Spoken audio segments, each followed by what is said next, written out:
안녕하십니까. 고독한 낭독회 와주신 여러분들 반갑습니다. 오늘 고독한 낭독회에서는요, 인류를 바꾼 98가지 신화 이야기, 존재하지 않는 것들의 세계사라는 책 준비하였습니다.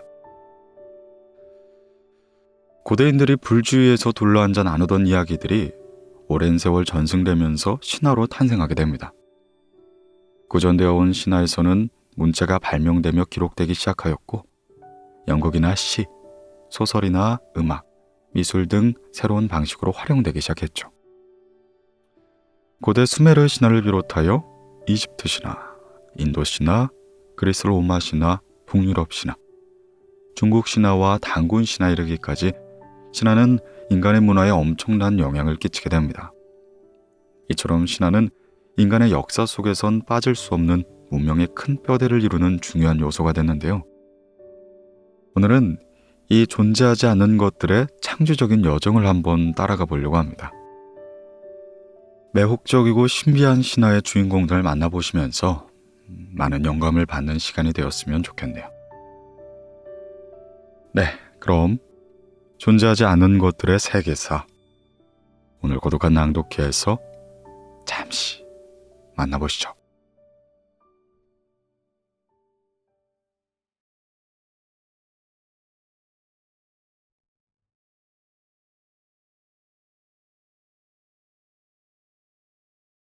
간다르바.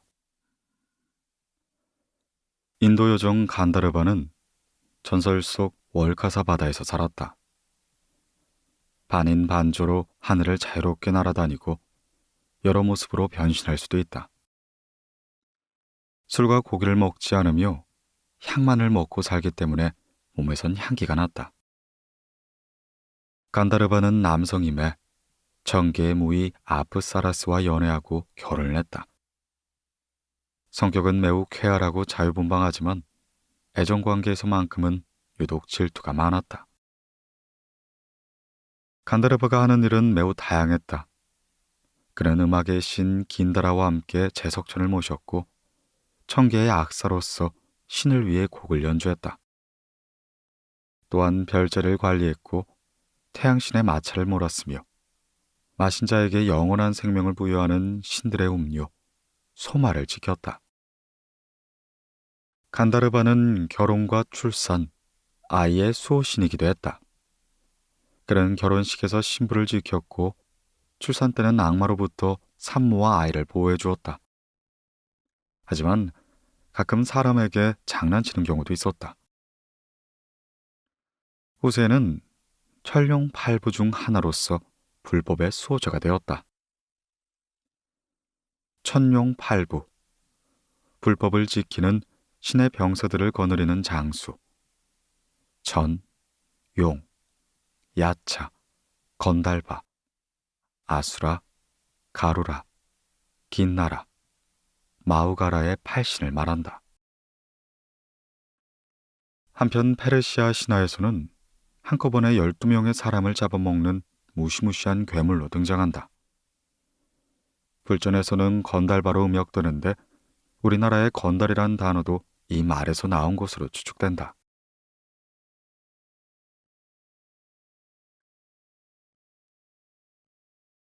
그린맨. 그린맨은 숲의 나무와 생명체를 지키는 수호 요정이다. 몸통은 나무줄기이고 팔은 잎사귀가 무성한 나뭇가지이며 발은 뿌리이다. 그 모습으로 봤을 땐 다른 나무와 별반 다를 바가 없다. 허나 사람처럼 걸을 수 있음에 원하는 곳으로 자유롭게 이동한다. 그린맨은 자연을 상징한다. 자연의 힘과 아름다움을 나타낸다고 볼 수 있다.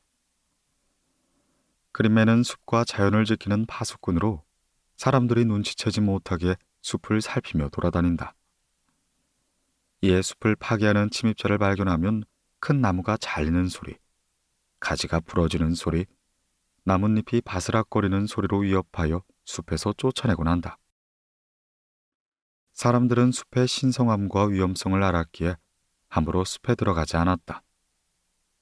땔감과 목재를 얻기 위해 나무를 벨 때도 숲의 파수꾼에 대한 경외심과 두려움을 가졌다.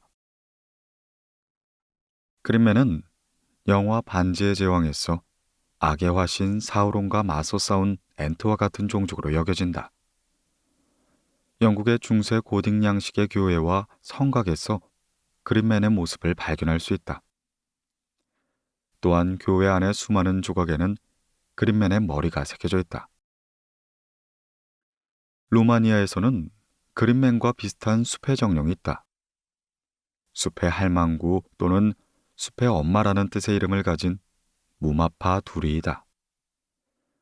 원래 모습은 앙상한 가지가 엉켜있는 고목과 비슷하지만 주로 추악하게 생긴 늙은 여성의 모습으로 등장한다. 하지만 변신 능력이 있어 자주 모습을 바꾸기에 진짜 모습은 확인할 수가 없다. 때로는 소녀의 모습으로, 때로는 수녀의 모습으로 나타난다.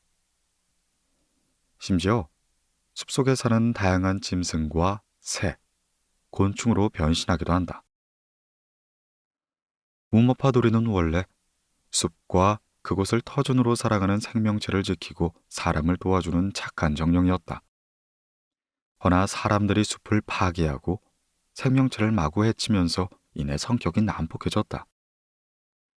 처음엔 숲에 들어온 침입자를 겁을 내어 쫓아냈지만 나중엔 죽이거나 잡아먹는 무서운 악령으로 변해갔다.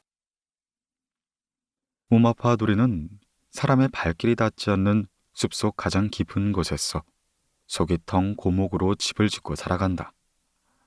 그 집에서 많은 자식을 기르며 산다. 자식들은 항상 말썽을 피우며 숲을 어지럽히는데 그래서 무마파두리는 그들을 오래 재우기 위해 인간 아이의 잠을 훔쳐온다. 때로는 아이를 잡아가기도 하는데 대부분 부모가 없는 집에 혼자 사는 아이가 그 대상이라 할 수 있다. 하지만 부정적인 이야기만 전해지는 건 아니다.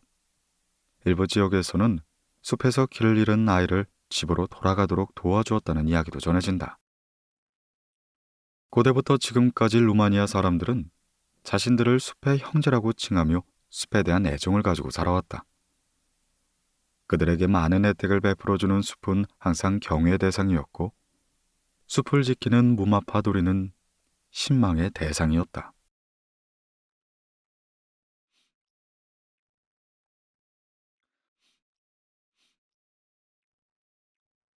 노커. 영국의 노커는 광산의 수호 요정이다. 노커는 고블린의 일종으로 영국의 코널 지방 광산에 산다. 사람들에게 좀처럼 모습을 드러내지 않지만 사람들과는 사이가 좋다. 광부들이 광산에서 일할 때 노크 소리로 위험을 알려주거나 관맥을 가르쳐주기도 한다. 그래서 한때는 노크가 내는 소리를 알아채는 전문가가 등장하기도 했다. 하지만 노크는 인간에게 자신의 모습을 보이기 싫어한다. 그래서 인간이 자기 모습을 훔쳐보면 크게 화를 낸다. 자기가 사는 광산에서 휘파람을 불거나 큰 소리로 욕하는 것도 싫어하여 휘파람을 불거나 욕한 사람에겐 반드시 보복하곤 한다. 심하면 평생 다리를 쓰지 못하게 만든다.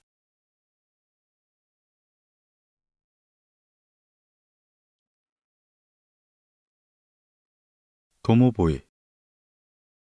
러시아의 도모보이는 가정집 벽난로 주변에서 살며 집을 지켜주는 수호 여종이다. 도모보이는 온몸이 비단처럼 하얀 털로 뒤덮여 있는데 충성심이 대단히 강하고 말을 돌보거나 농사일을 돕는 등의 집안일을 도맡았다. 주로 한밤중인 사람들의 눈에 띄지 않게 활동을 하는데 그래서 집주인들은 밤에야 도모보이의 목소리를 들을 수 있었다. 도모보이가 부드럽게 속삭이면 집안이 평화롭고 흐느낀다면 불길한 일이 일어났다. 도모보이는 자기가 사는 집에 불이 나면 가족을 깨우고 전염병이 돌 기미가 보이면 앓는 소리를 내며 죽음을 경고하기 위해 서럽게 운다. 이렇듯 사람들은 집을 지켜주는 도모보이에게 존경의 마음을 담아 할아버지라고 불렀다. 허나 집주인이 밤에 식사를 챙겨두지 않거나 모욕적인 행동을 하면 그릇을 깨트리는 등 부엌을 엉망으로 만들어 놓았다. 심한 경우는 집을 버리고 떠나버리곤 했다. 도모보이는 인간에게 모습을 보이는 걸 무척 싫어했다. 실수든 고의든 도모보이의 모습을 보았다면 서둘러 짐을 싸 이사를 해야 했다. 그렇지 않으면 불행한 일을 당하는 것이다. 도모보이의 아내는 도마미야 혹은 도모비아라고 부른다. 이 도모비아 역시 사람 앞에 나타나지 않기 때문에 흔적을 남기지 않는다. 도모보이가 집이 아닌 정원의 뜰에 살게 되면 그를 드보로보이라고 부른다. 드보로보이도 사람과 부딪힐 일이 별로 없지만 기분이 나쁠 땐 미친 듯이 날뛰며 폭주하곤 한다. 이때 하얀 동물의 모피를 던지면 이내 괜찮아진다. 아, 드물게는 사람과 사랑에 빠지기도 한다.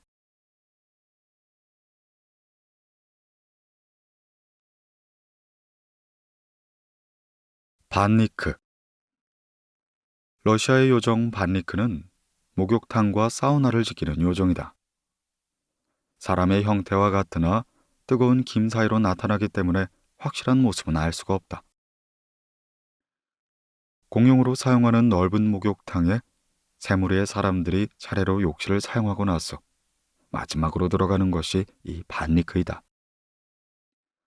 반니크는 숲속에 사는 요정들을 초대해 함께 목욕하기를 좋아한다. 허나 만약 훔쳐보거나 자신들의 차례가 되도록 밤늦게까지 목욕하는 사람이 있으면 화를 내곤 한다. 그런 사람을 보면 펄펄 끓는 물을 끼얹어 화상을 입히거나 목을 조르게 된다.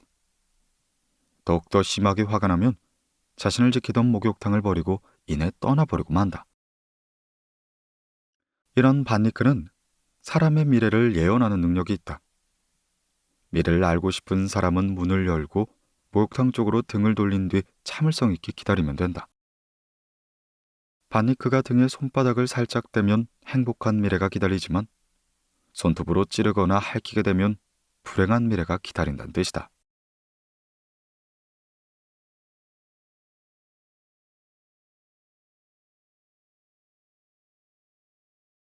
반시. 아일랜드 요정 반시는 인간의 죽음을 미리 알려준다. 여자라는 뜻의 반과 요정이란 뜻의 시의 켈트어 합성어로 여자 요정을 의미한다. 얼굴은 송장처럼 시퍼렇고 주근깨는 많고 눈은 새빨갛다. 녹색 앞니는 툭 튀어나와 있는데 흰 머리는 땅에 끌릴 정도로 되게 길다. 그리고 반시는 항상 녹색 옷에 회색 망토를 걸치고 다닌다. 전설에 따르면 반시는 사람을 보호해주는 존재이다. 사람들을 지켜보면서 가족에게 불행이 닥치는 걸 미리 알려주곤 한다. 곧 죽을 사람 집에 나타나 통곡을 하거나 박쥐 소리를 내며 지붕 위로 날아다닌다. 그런데 그 소리를 당사자는 못 듣고 가족과 친구만 들을 수 있다. 반시는 시냇가에서 곧 죽을 사람의 옷에 빨래를 하기도 한다. 반시는 보통 혼자 다닌다. 그러나 위대한 인물의 죽음을 알릴 땐 여러 반시가 함께 울음소리를 낸다. 아주 드물지만 코치어바오 마차와 함께 나타날 때도 있다. 그 마차는 머리가 없는 말들이 모는 듀라안의 마차이다. 듀라안의 마차가 지날 때 문을 열면 얼굴에 피를 한 바가지 뒤집어 쓴다. 유서 깊은 가문엔 특정 반시가 사는데 그 집안의 사람 중 젊어서 죽은 딸의 화신이거나 아이를 뵌 채 죽었거나 아이를 낳다가 죽은 여자의 유령이기도 하다. 한편 반시는 죽음뿐만 아니라 아이의 탄생도 알린다. 또한 아이를 요람에서 지켜보거나 사람에게 체스를 가르쳐준다. 그래서 사람들은 듀라안과 달리 반시에겐 좋은 감정을 가지고 있다.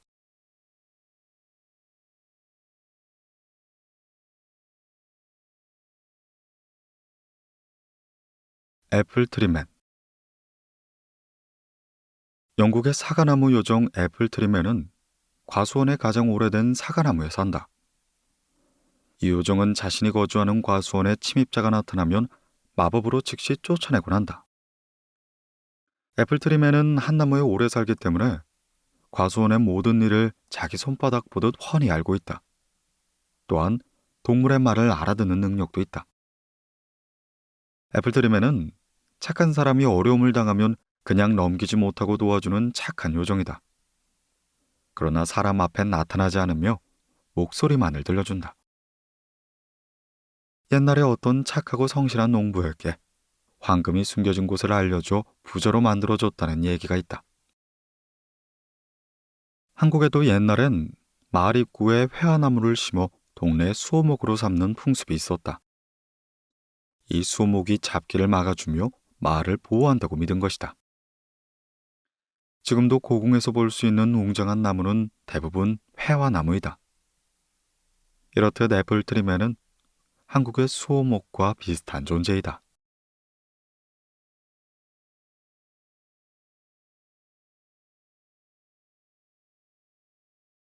엔트.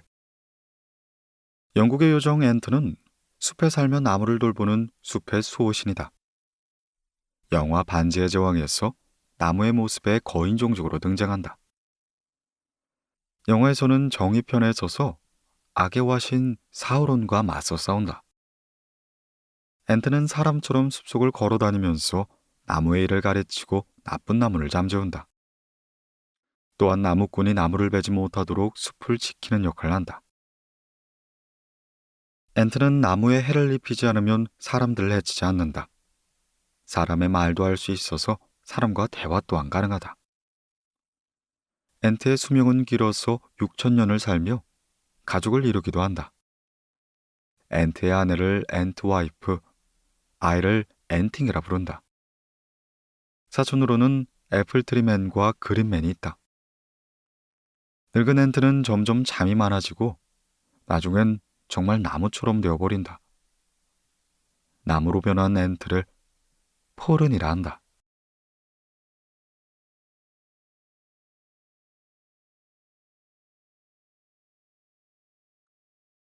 엘더 마더. 영국 요정 엘더 마더는 오래된 나무에 사는 나무의 수호신이다. 나무를 지키고 보살피는데 부모가 아이를 사랑하듯 지극정성을 다한다. 사람들은 숲에서 엘더벨을 딸 때 반드시 엘더 마더에게 먼저 허락을 받곤 했다. 또 땅을 일구어 밭을 만들 때도 늙은 나무 주변만은 남겨두곤 했다. 그렇지 않다면 엘더마더의 분노를 살 수 있기 때문이다. 엘더베리는 검은빛 열매를 가진 딸기류의 식물로 꽃은 엘더 플라워라고 부른다. 잼과 젤리, 와인을 만드는 데 주로 사용된다. 인간에서는 감기나 천식, 관절염 등 다양한 질병의 치료에 사용되었으며 기적의 열매라고도 불렸다. 유럽에서는 신사들이 엘더베리의 나무를 지나갈 때마다 모자를 벗어 경의를 표했다고 한다. 의학의 아버지로 불리는 히포크라테스도 엘더베리를 기적의 치료제라 부르며 효능을 높이 평가했다. 엘더베리를 소중하게 여기는 마음에서 엘더 마더에 대한 전설이 만들어진 것으로 여겨진다. 엘더 마더의 존재를 믿지 않고 겁없이 엘더 마더가 사는 나무를 자르면 혹독한 대가를 치러야 한다. 길에 던 짐승이 질병으로 죽거나 심하면 당사자가 목숨을 잃기도 한다. 이 엘더마더 저주에 관련해서는 더비샤이어 가족의 이야기가 있다. 옛날 더비샤이어 삼형제가 살았다. 그들의 아버지는 1년에 한 번씩 엘더마더에게 앵초꽃을 바치며 숭배하곤 했다. 아버지는 죽기 전에 새 아들에게 엘더마더를 섬기라는 유언을 남겼다. 그러나 첫째와 둘째 아들은 유언을 저버린 채 아버지가 섬기던 나무를 자르려 한 것이다. 헌데 나무를 자르려던 첫째와 둘째가 차례로 목숨을 잃고 말았다. 살아남은 셋째 아들만이 엘더마더에게 앵초꽃을 바치는 의식을 이어갔다. 그 후손들 역시 앵초꽃을 바치는 걸 잊지 않았다고 한다.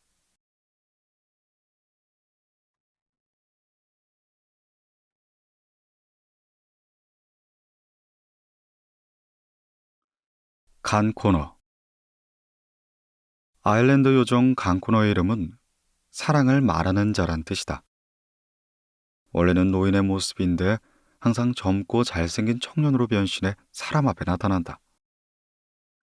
강코너는 멋진 외모와 달콤한 음성, 부드러운 이미지, 신사적인 매너와 마법으로 젊은 여자를 유혹한다. 외딴 곳에서 만난 젊고 잘생긴 남자가 입에 파이프 담배를 물고 있으면 강코너일 가능성이 높다. 그의 마법은 매우 강렬해서 대부분의 여자가 유혹에 넘어가고 만다. 강코너와 사랑의 입맞춤을 한 여자는 곧 사랑의 포로가 된다. 여자가 강코너를 미치도록 사랑할 때쯤 그는 말없이 어디론가 사라져버린다. 벌어진 여자는 상사병으로 몸져 누웠다가 결국 목숨을 잃고 만다. 아일랜드에는 사랑을 말하는 자를 만나는 여잔 곧 자신의 수위를 짜야 한다 라는 속담이 있을 정도다. 하지만 경고에도 불구하고 여자들은 언제나 강코너의 유혹에 넘어갔고 사랑을 갈망하다 목숨을 잃곤 했다. 동유럽의 루마니아에도 강코너와 비슷한 정령이 있다. 밤에 멋진 남성으로 변신해 사춘기 소녀나 갓 결혼한 여성을 노리는 지브러 토르리다. 이 요정은 희생자가 될 사춘기 소녀나 성에 대한 집착이 강한 여자를 찾아 새벽까지 온 마을을 돌아다닌다. 대상을 찾게 되면 매력적인 남성으로 변신해서 바람처럼 살며시 여자의 침대 속으로 파고든다.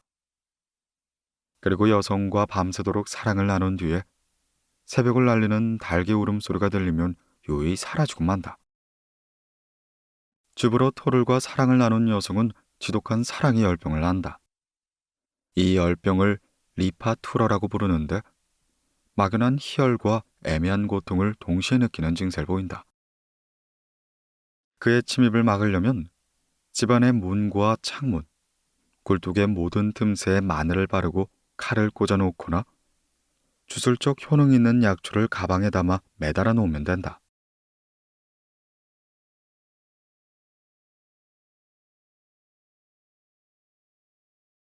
구라게드 아눈. 영국 요정 구라게드 아눈은 아름다운 금발 여성의 모습으로 웨일스 지방의 작은 호수에 산다. 대부분 물의 요정은 변덕스럽고 매우 위험한 존재인데 구라게드 아눈은 다른 물의 요정들과 달리 위험하지 않다. 차분한 성격에 매우 친절할 뿐만 아니라 인간을 몹시 사랑하는 존재이다. 가끔은 인간과 사랑에 빠지고 결혼을 하여 아이를 낳기도 한다.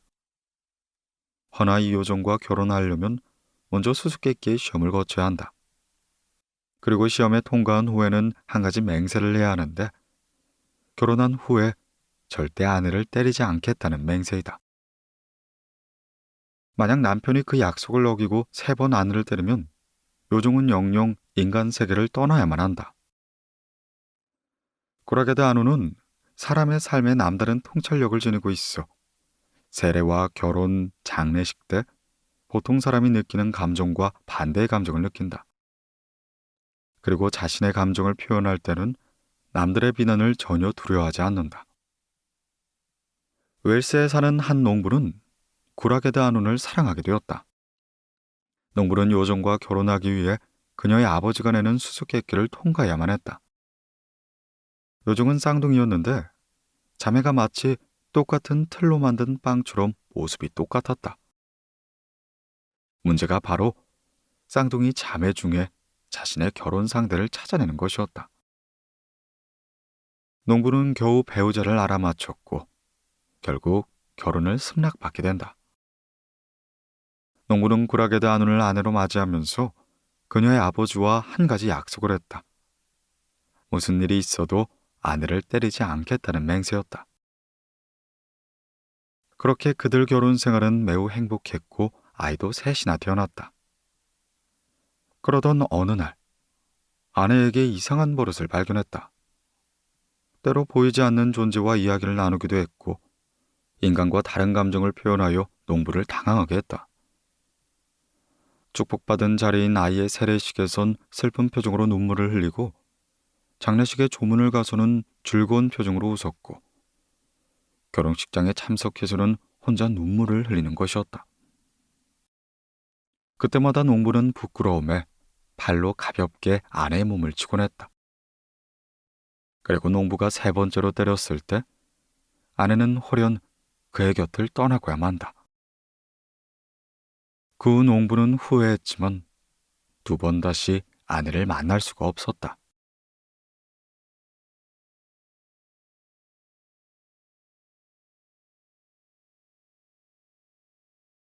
그라시 티그. 영국 요정 그라시 티그의 윗몸은 사람이고 아랫몸은 사냥의 모습을 하고 있다. 사람들에게 사냥의 모습을 숨기기 위해 녹색의 긴 드레스를 입기도 한다. 또한 남자를 유혹해서 함께 춤을 춘 후에 흡혈귀처럼 피를 빨아먹기도 한다. 하지만 사람들이 잠든 틈에 집안일을 몰래 돕기도 하는데 그때는 매우 성실하게 일한다. 이를 도와주는 대가로 집주인이 우유 한 잔을 대접하면 그것으로 만족한다. 그라시티그는 물을 좋아해서 강가에 자주 모습을 보이는데 가끔 아이들과 물놀이를 즐기기도 한다. 강가에 앉아있다 사람이 지나가면 강 건너편까지 업어달란 부탁을 하는데 이때 순순히 부탁을 들어주는 사람에겐 큰 보상을 주지만 거절한 사람은 심하게 괴롭히고 만다.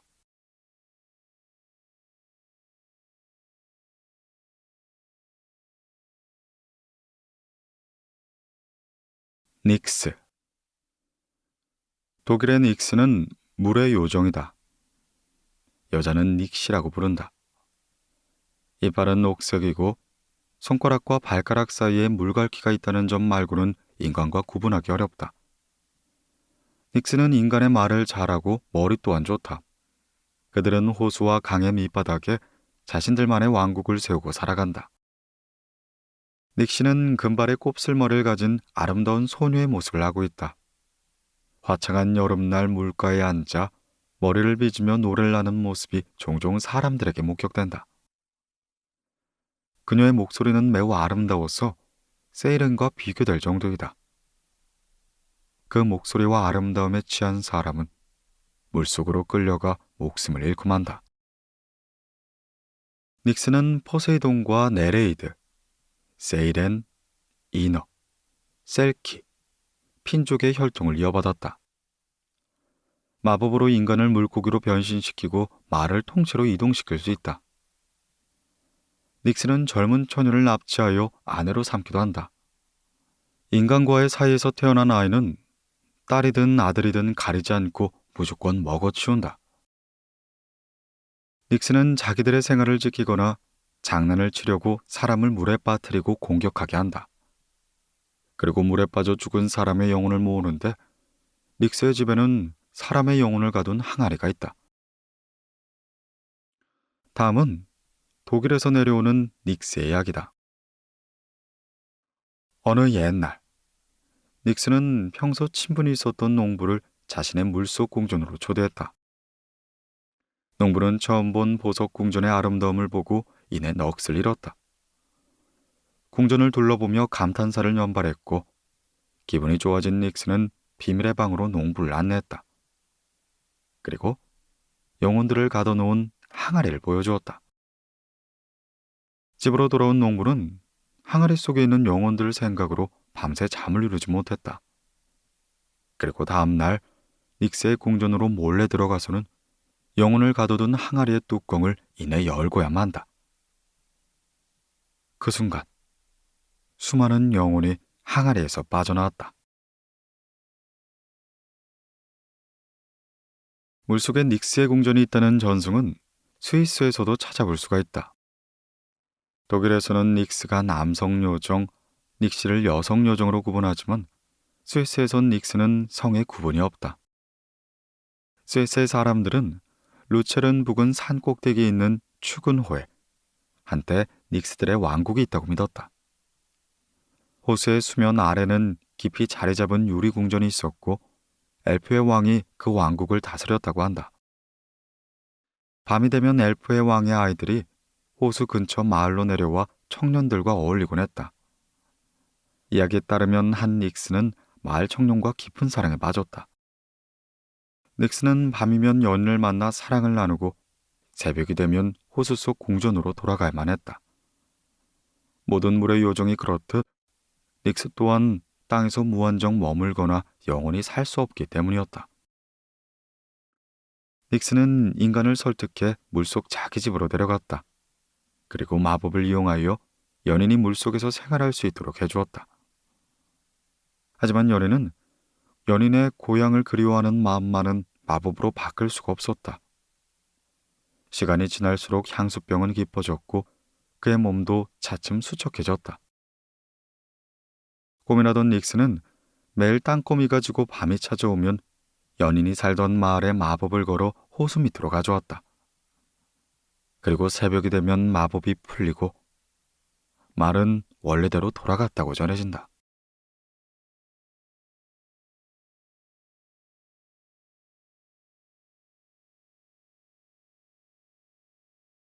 루살카. 러시아 물의 요정 루살카는 강과 샘에서 산다. 봄이 되면 물에서 나와 숲과 들판에서 여름까지 머무른다. 루살카는 젊은 여자의 모습이며 피부가 창백하여 병적인 느낌이 든다. 그러나 머리가 길고 매우 아름다운 모습을 하고 있다. 루살카는 강과 호숫가에서 춤추고 노래하며 지나가는 남자를 유혹한다. 이 루살카의 요염한 미소에 넘어가지 않는 남자는 없었다고 한다. 심지어 금욕적인 생활을 하는 수도승도 예외는 아니었다. 이렇게 루살카는 남자를 강으로 끌고 가서는 온몸을 쿡쿡 쑤시면서 죽을 때까지 괴롭힌다. 그러나 수수께끼 내기를 좋아하여 자기가 낸 수수께끼를 알아맞히면 풀어주곤 한다. 루살카는 어부의 그물을 찢고 비를 부르며 물레방아와 둑을 망가뜨리기도 한다. 주로 여름에 활동하며 육지로 올라와 물가와 숲 등지에서 춤을 추고 나무 위에 올라가 놀곤 한다. 루살카가 춤을 춘 곳에는 풀과 나무가 유난히 잘 자란다. 옛 슬라브 민족에서는 연인에게서 배신을 당해 자살한 여인과 혼전 임신을 한 여자가 죽으면 루살카가 된다고 믿었다. 슬라브 신화에서 루살카는 남자를 유혹하여 물에 빠뜨려 죽이는 위험한 요정으로 악명이 높다. 하지만 체코에서는 악한 요정이 아닌 아름답고 선한 요정으로 대표된다. 사람을 진정으로 사랑해서 오히려 사람에게 버림받는 존재로 알려주는 것이다. 어느 달밝은 밤, 한 왕자가 호숫가에서 물놀이를 즐기고 있었다. 루살카는 그 왕자를 보고 마음이 빼앗김에 아버지 보다노이에게 사람이 되어 왕자를 만나고 싶다고 부탁했다. 그러나 보다노이는 루살카에게 사람이 될 생각은 하지도 말라며 나무랬다. 하지만 왕자에 대한 그리움으로 애를 태우는 딸을 보자 그도 이내 마음을 돌려 마녀 예지바를 소개해줬다. 예지바는 정령을 사람으로 바꾸는 능력이 있었다. 예지바는 루살카에게 사람이 되면 결국 사람에게 배신당할 것이며 모습은 사람으로 변해도 사람의 말은 할 수 없다고 경고했다. 그러나 루살카는 왕자를 만나고 싶은 욕심에 경고를 무시한 채 예지바바가 주는 마법의 물약을 마시고야 만다. 사람이 된 루살카는 무척이나 아름다웠다. 그녀를 본 왕자는 단번에 사랑에 빠지게 된다. 결국 왕자는 그녀에게 청혼을 했고 루살카는 사랑을 배신하지 않는다는 조건으로 청혼을 받아들이게 된다. 그러나 왕자는 이내 약속을 어기고 마는데 결혼식 하객으로 외국에서 온 공주의 유혹에 넘어가 루살카를 버리게 된 것이다. 배신의 충격을 받은 루살카는 깊은 슬픔에 빠져들고 만다. 그 사실을 알게 된 보다노이는 딸을 다시 호수로 데려갔지만 사랑하는 사람의 배신당한 루살카는 물의 요정으로 돌아갈 수가 없었다. 이제 루살카는 블루디츠카라는 사악한 정령으로만 살아가야 했다. 루살카는 다시 예지바바를 찾아가 물의 요정으로 돌아갈 방법을 물었다. 이때 마녀는 단도를 건네주며 왕자를 죽이라고 말했다. 사랑을 배신한 왕자의 피말이 다시 요정으로 돌아가는 유일한 방법이었기 때문이었다. 하지만 루살카는 자신을 배신한 왕자를 아직도 사랑하고 있었다. 결국 사랑하는 사람을 지켜주기 위해 희생을 선택한 채 블루디치카로 변하고야 만다. 한편 루살카를 배신했던 왕자는 새로 연인이 된 외국 공주에게 버림을 받게 된다. 왕자는 그제야 루살카를 배신한 자신의 잘못을 깨달았지만 루살카는 이미 그의 곁을 떠난 뒤였다. 왕자는 루살카를 찾아가 진심으로 용서를 빌었다. 그러나 뒤늦은 후회와 용서는 이제 아무런 소용이 없었다. 루살카는 이미 블루디치카로 변하여 다시는 인간이나 요정으로 될 수 없었기 때문이었다. 루살카는 왕자에게 자신과 함께 있으면 위험하니 얼른 떠나라고 경고했다. 그러나 왕자는 차라리 그녀의 품에서 죽는 게 낫다며 루살카를 껴안은 채 입을 맞추고야만 한다. 결국 왕자는 루살카의 품에 안겨 죽음을 맞이한 것이다.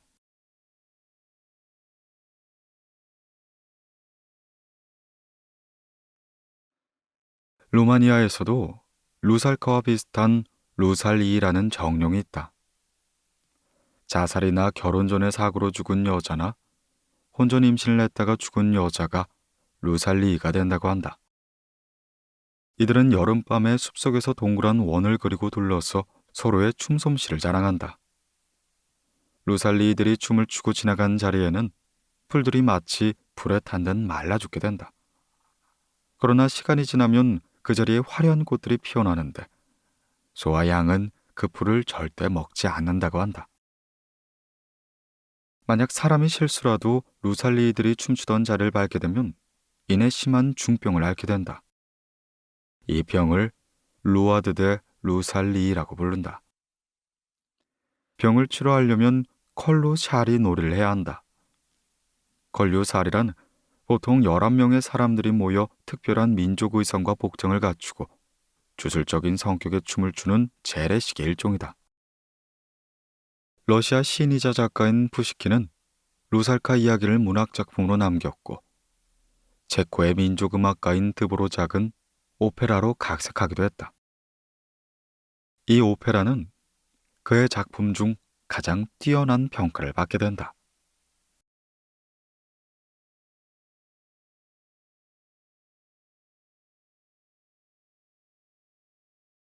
고블린. 프랑스 요정 고블린은 인간에게 해로운 요정이다. 성질은 포악하고 교활하며 인간을 불행하게 만드는 게 취미이다. 고블린은 고기를 좋아해서 사람을 잡아먹기도 한다. 그리고 성욕이 강하여 인간 여자와 강제로 성관계를 갖기도 하는데 이때 태어난 아기는 대부분 지능이 떨어진다.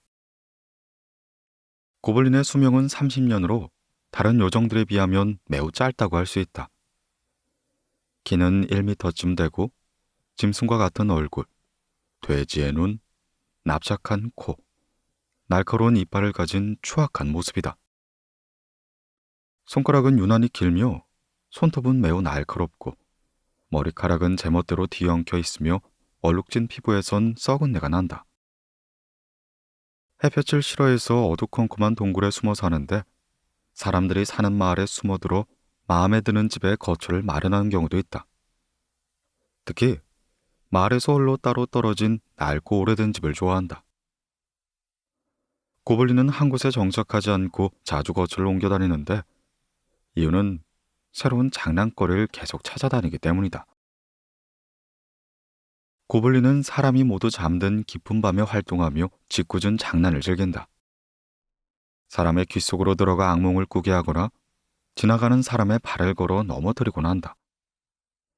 그뿐만 아니라 막 지은 밥에 모래나 재를 뿌리거나 이정표의 방향을 바꿔놓아 사람들이 길을 잃게 하고 나그네에게 마법을 걸어 금품을 빼앗기도 한다. 사람을 납치하는 경우도 있는데 그때는 고블린끼리 서로 싸우게 하면 이내 탈출할 수 있다. 고블린은 엘프와 놈에게 특별한 증오심을 가지고 있다. 그들을 발견하면 즉시 공격하고 붙잡아서 가혹한 고문을 가한다. 고블린은 집단으로 살면서 가장 힘이 센 동료를 우두머리로 삼게 한다. 허나 개인주의 성향이 워낙 강하여 우두머리의 명령을 무시할 때가 많다.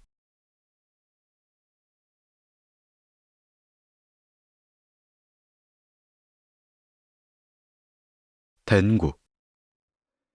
일본의 덴구는 악마의 세계를 지배하는 정령이다. 얼굴은 붉고 코가 길쭉하면서도 매우 높은 게 특징이다. 종에 따라서는 코 대신 새처럼 부리를 갖고 있기도 하다. 댕구는 등에 달린 날개로 하늘을 자유롭게 날 수 있다. 승복 차림에 높은 게다를 신고 허리엔 큰 칼을 차고 손에는 항상 부채를 들고 다닌다. 으슥한 골짜기에 살며 높은 법력을 가진 스님 앞에서는 제대로 힘을 쓰지 못한다. 댕구의 종류로는 가라스 댕구, 다이 댕구, 아쿠 댕구, 온나 댕구가 있다. 가라스 댕구는 코 대신 새 부리를 가지고 있고 스님 복장에 굽이 높은 게다를 신고 다닌다. 사람들을 홀리거나 돌을 닦는 스님을 타락시키곤 한다. 다이댕구는 스님 복장에 높은 게다를 신고 깃털 부채를 손에 쥐고 있다. 붉은 코가 유난히 길고 높으며 고승 중에 거만했던 승려가 죽어 다이댕구가 된다. 다이댕구는 신통력이 뛰어나 천재지변과 전쟁을 일으키기도 한다. 사악한 정령임에도 일본의 여러 절에서 숭배되고 있다. 스님 중에서 깨달음을 얻지 못하고 죽으면 아쿠댕구가 된다. 그는 다른 스님의 공부를 방해하고 타락하게 하여 자신처럼 댕구로 만들려고 한다. 교만한 비구니가 죽어 지옥에 떨어지면 온나댕구가 된다. 그는 사람들을 공격하여 댕구로 만들고는 한다. 온나댕구는 사람으로 동갑하더라도 자유롭게 하늘을 날 수가 있다.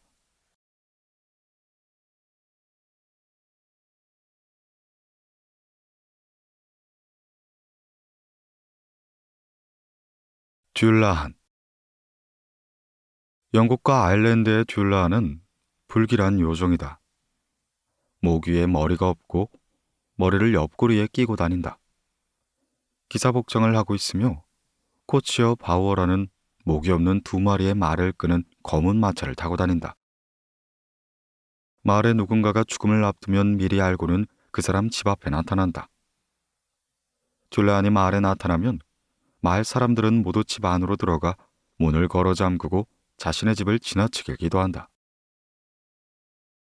듀라한이 방문한 집은 언제나 가족 중에 한 명이 죽게 된다. 자기가 목적한 집 앞에 도착하면 그 집 사람 중 한 명이 문을 열기를 기다렸다가 이내 양동이에 한가득 피를 뿌리고 만다. 드물게 반시와 함께 나타나기도 하는데 그때는 유명한 사람이 죽게 된다. 영국 아서왕의 전설에도 듀라한에 대한 이야기가 있다. 어느 새 축제날 녹색 갑옷으로 무장한 거구의 기사가 아서왕의 궁전으로 쳐들어오게 된다. 그는 거대한 녹색 도끼를 들고는 원탁의 기사들에게 용기를 시험해보자며 도전장을 냈다. 방법은 두 사람이 순서를 정해 상대방의 목을 자르는 내기였다. 이런 황당한 제안에 원탁의 기사들은 아무도 그를 상대하지 않았다. 이어 녹색의 기사는 원탁의 기사들을 향해 겁쟁이라며 비웃게 되는데 그러자 누구보다 명예를 소중히 여기는 가외인이 도전에 응낙하고야 만다. 녹색의 기사는 가외인의 용기에 경의를 표하고 그에게 도끼를 건네며 순서를 양보했다. 기회는 한 번뿐이요. 내가 살아나면 그 다음엔 당신 차례가 될 겁니다. 가웨이는 자신만만한 녹색 기사의 태도를 도저히 이해할 수가 없었다. 자신의 손을 빌어 목숨을 끊으려는 의도 외에는 달리 생각할 수 없었지만 목숨을 건 시합이니만큼 확실하게 머리를 떨어뜨려야 했다. 그렇게 가위는 도끼로 단숨에 녹색이 기사의 목을 내리치고야 만다. 기사의 머리는 그대로 땅에 떨어졌고 모두들 그가 죽었다고 생각했다. 그러나 잠시 후 기사의 몸이 움직이더니 두 손으로 떨어진 머리를 주워드는 게 아닌가. 그 순간 가위는 상대의 덫에 걸렸다는 사실을 깨달았다. 녹색이 기사가 말했다. 가외 인경, 이번엔 내가 당신의 목을 칠 차례요. 하지만 당신에게 1년의 시간을 주겠어. 1년 후에 내가 정해준 장소에서 시합을 마무리하는 겁니다. 기사는 가외인에게 1년 후 녹색 성당에서 만나자며 장소를 알려주고 호련히 사라졌다. 시간이 흘러 마침내 약속된 날짜가 다가왔다. 가윈이 기사와의 약속을 지키기 위해 길을 떠나려고 하자 동료들이 극구 만류하기 시작했다. 허나 그는 만류를 뿌리치고는 약속 장소로 떠나고야 만다. 가윈은 도중에 한 남자를 만나 그의 집에서 사흘 동안 신세를 지기로 했다. 집주인은 날마다 얻은 걸 서로 교환하자며 제안했고 가윈도 그에 응낙했다. 다음날 남자는 사냥을 나갔다. 집주인이 사냥을 나간 동안 그의 아내는 가윈을 유혹하려고 했다. 첫째 날에는 키스 1번, 다음 날에는 2번, 그 다음 날에는 3번을 한 것이다. 그녀는 가윈에게 허리에 두르고 있으면 죽음을 막을 수 있는 녹색 벨트를 주었다. 그렇게 나흘째가 되던 날, 가윈은 녹색 기사가 알려준 장소로 길을 떠나게 된다. 성당에 도착하니 녹색 기사는 이미 와서 기다리고 있었다. 이에 가인은 자신의 운명을 담담히 받아들였다. 기사는 녹색 도끼를 높이 들어 목을 내리치기 시작했다. 그런데 도끼는 목을 살짝 스쳐 작은 상처만 냈을 뿐 가위는 무사히 살아있는 것이었다. 어리둥절한 가윈에게 녹색 기사가 말했다. 나는 그대의 이모인 모건 르페이의 기사 베르킬라크다. 그대의 이모는 원탁의 명예를 시험해 보려고 했지. 그대는 잘했어. 벨트를 나에게 넘기지 않았기에 우리 계약이 깨졌을 뿐. 베르킬라크는 다름 아닌 집주인이었다. 그는 분통을 터뜨렸지만 가웨는 원탁의 명예를 지킬 수 있었다.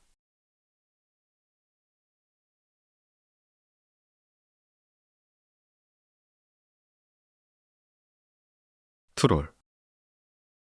북유럽 요정 트롤은 매우 흉측하게 생겼다. 키가 크고 피부는 바위처럼 딱딱하며 등에는 커다란 혹이 있다. 코는 허리까지 길게 늘어졌고 멧돼지처럼 긴 어금니가 입 밖으로 튀어나와 있는 모습이다. 트롤은 변신을 잘하고 앞날을 내다볼 수 있지만 머리가 나쁜 편에 속한다. 북유럽 신화에 의하면 요트네임에 살던 거인들이 신과의 전쟁에 패해 무능한 트롤이 되었다고 한다. 트롤은 사람의 물건을 훔치는 버릇이 있으며 가끔 사람의 아이를 납치하기도 한다. 그때는 사람의 아이 대신 나이가 든 트롤을 아이 모습으로 둔갑시켜 사람에게 양육을 받게 한다. 나이가 든 트롤은 아기 어머니가 보살펴주는 것을 좋아하는데 그리 오래가지 못한다. 마법으로 모습을 바꾸긴 했지만 요정의 습성까지는 바꾸기 어렵기 때문이다. 그렇게 트롤은 정체가 탄로나면 납치한 아이를 대부분 집으로 돌려보낸다. 트롤이 아이를 납치하는 것은 인간의 생명력과 다산성을 요정 세계로 들이려는 열방 때문이다. 그들은 허약하고 노쇠한 혈통을 보강하기 위해 인간의 힘과 재능이 필요했다. 납치를 할 때는 주로 세례를 받지 않은 아이를 선호했다. 아이를 인간 세계에 묶어둘 이름이 없기 때문이었다. 사람들은 요정에게서 아이를 보호하기 위해 요람에 가위를 벌린 채 매달아 두었다. 엇갈리는 두 날의 십자가를 닮았고 요정이 철을 두려워했기 때문이었다. 아이의 아버지는 바지를 요람에 걸쳐두거나 마늘을 다발로 묶어 요람 옆에 메어두기도 했다. 물론 요정에게 납치되는 건 비단 아이들만은 아니었다. 산파도 요정의 출산에 불려가는 일이 허다했고 젖이 나오는 유모도 요정 아기를 위해 납치되곤 한다. 소년들은 요정의 노예로 끌려가 하인이 되거나 영토를 지키는 파수꾼이 되기도 했고 처녀들이 납치당하면 요정의 아내나 연인이 되는 경우도 있었다.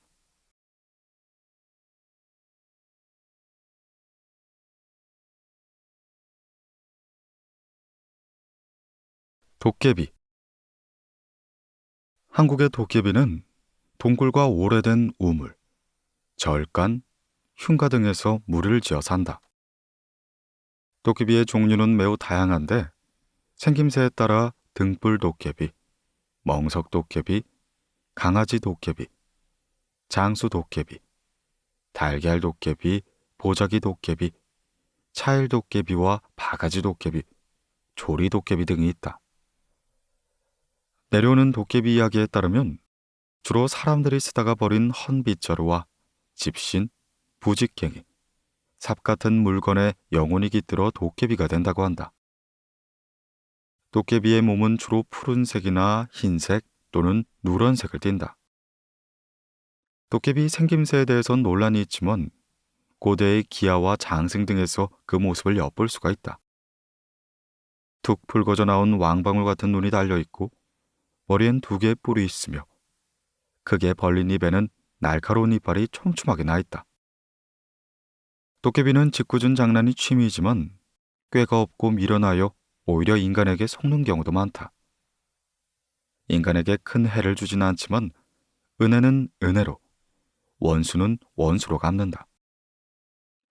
비가 부슬부슬 내리거나 안개 낀 밤에 활동하다 새벽 닭이 울면 사라지곤 하는데 도깨비가 출현할 때면 느닷없이 천둥과 번개가 치기도 한다.